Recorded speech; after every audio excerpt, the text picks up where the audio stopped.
Shalom. Quand les fondements sont renversés, le juste, que fera-t-il?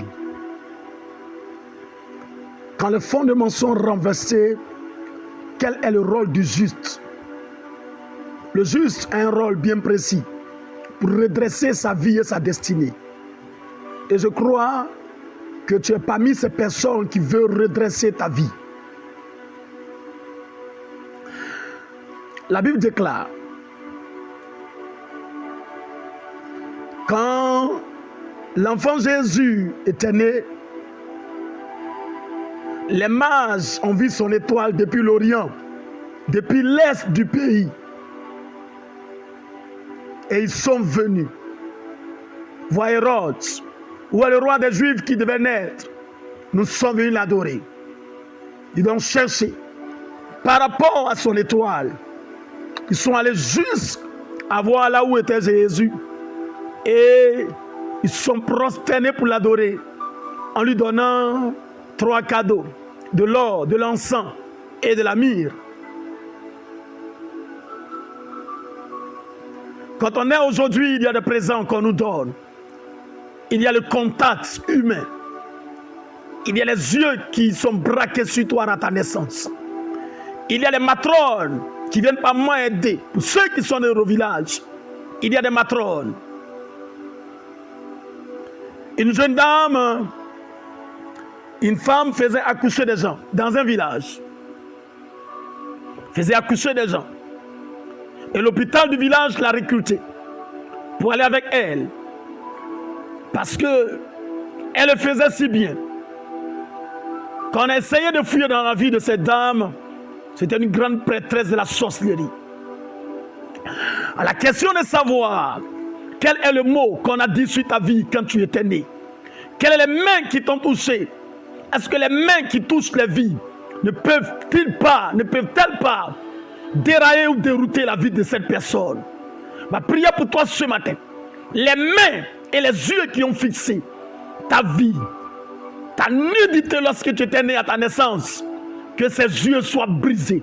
Les paroles prononcées sur toi quand tu étais né, les mauvaises paroles qui t'ont rattrapé aujourd'hui, c'est ma femme, c'est mon mari, que ces paroles soient brisées au nom de Jésus de Nazareth. Une jeune fille servait le Seigneur quand elle était née. Un monsieur partait toujours dans sa famille pour aller dire: c'est ma femme. Il donne des petits présents. Voici les 50 francs. Voici les 100 francs par moment. Ces personnes apportent même au mot dans ta famille en disant: c'est ma femme. Vous savez, derrière toute parole qu'on donne avec vraiment des offrandes, ça scelle des choses.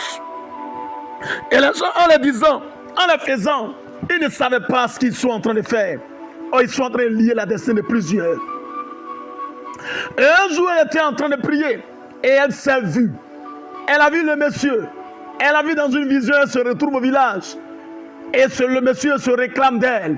Je crois, mais dans un rêve, le monsieur se réclame d'elle. Non, tu es ma femme. Je ne sais pas quelle parole a scellé ta destinée depuis ta naissance. J'ai dit, là où ta mère a dit oui à ta naissance, que le oui de ta mère soit annulé. Quelle que soit la parole qui t'a vendue à ta naissance, ce matin, nous commandons que toute parole qui a scellé ta vie, ta destinée, à ta naissance, soit annulée au nom de Jésus de Nazareth. Écoute-moi. On a vu chez nous. Je ne sais pas si la nouvelle génération peut se souvenir de ça. Tu peux naître dans une famille et tu es de teint noir. Le père est de teint noir, la mère est de teint noir. Et ta mère va admirer le teint de quelqu'un d'autre. Elle va dire au monsieur, comme un enfant nouveau-né, viens, ou à la femme, viens le percer. Et en ce temps, cela était, ça prenait. La femme va venir percer l'enfant, le piquer avec ses ongles. Et les temps qui suivent, quand tu commenceras à grandir, tu sauras que tu n'as pas perdu le teint de la femme.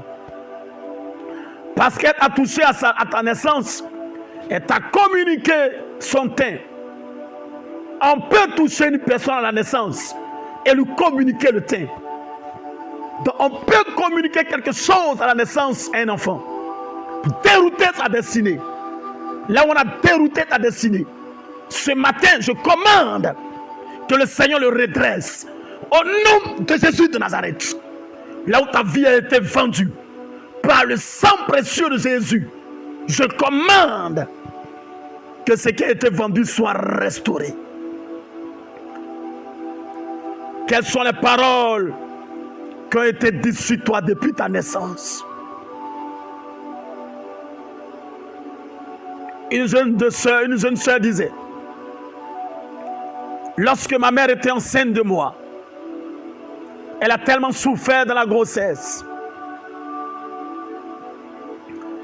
qu'elle a dit, si j'accouche une fille, la douleur que j'ai subie là, elle va subir aussi. Elle a cru que c'était d'amusement. Elle a fait 11 mois de grossesse. Et quand sa fille est née, elle a pris une première grossesse. Elle a souffert. Elle s'est rendue compte qu'elle a fait 11 mois.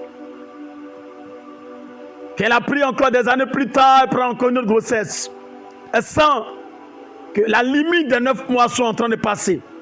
Elle est en train de partir à la case de part, à la parole que sa mère a mise sur elle. Quelle est la parole qu'on a scellée sur toi depuis ta naissance? Quelle est la parole qu'on a dit qu'on ne devait pas dire sur toi? Quel est le mot qui a scellé ta vie, qui a lié ta vie, qui a vendu ta vie? Ce matin, j'annonce que ce qui a vendu ta vie soit brisé au nom de Jésus de Nazareth. Je l'annonce. Quand Jésus est né, les mages d'Orient sont venus. Nous savons bien que les mages ne sont pas forcément des personnes saines, des personnes saintes. Des gens qui peuvent voir des étoiles sont des personnes spirituelles. Qui sont ceux qui t'ont touché à ta naissance? Que les mauvaises mains qui sont rentrées en contact avec toi, que leur influence te lâche et te libère. Au nom de Jésus. Quand les fondements sont renversés, le juste, que fera-t-il? Le juste bâtit le fondement. Que Dieu restaure ta vie. Dieu restaure ta destinée. Dieu restaure. Dieu restaure. Il restaure quelque chose dans ta vie. Je commande ce matin que le Seigneur commence à restaurer ta vie. Commence à mettre de l'ordre dans tout ce qui était gâté, brisé dans ta vie.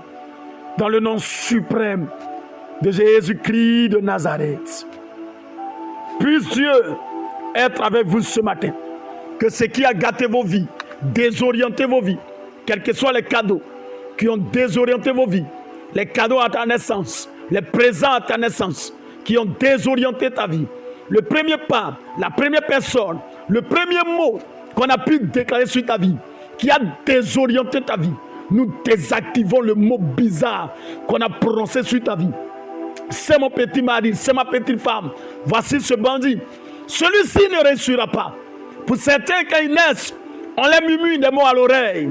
Dans certaines traditions, quel est le mot de malédiction qu'on t'a murmuré à ton oreille, qui est en train de sceller ta vie, qui est en train de rendre dure ta vie? Je commande que ce qu'on a murmuré à tes oreilles soit nul, sans effet. Là où les premiers mots de ta naissance ont vendu ta destinée, à une rivière, à une montagne, ce matin, je viens au nom suprême de Jésus de Nazareth désactiver ce mot. Par le sang de l'agneau, par le sacrifice suprême de Jésus à la croix du Calvaire. Vous étiez avec votre serviteur, le prophète Franck Kwasi. Nous sommes encore demain pour continuer et pour dévoiler les révélations dans ce verset de la naissance de Jésus. Il y a des choses qui sont passées à ta naissance. Mais cette semaine, nous allons le régler au nom suprême de Jésus. Shalom.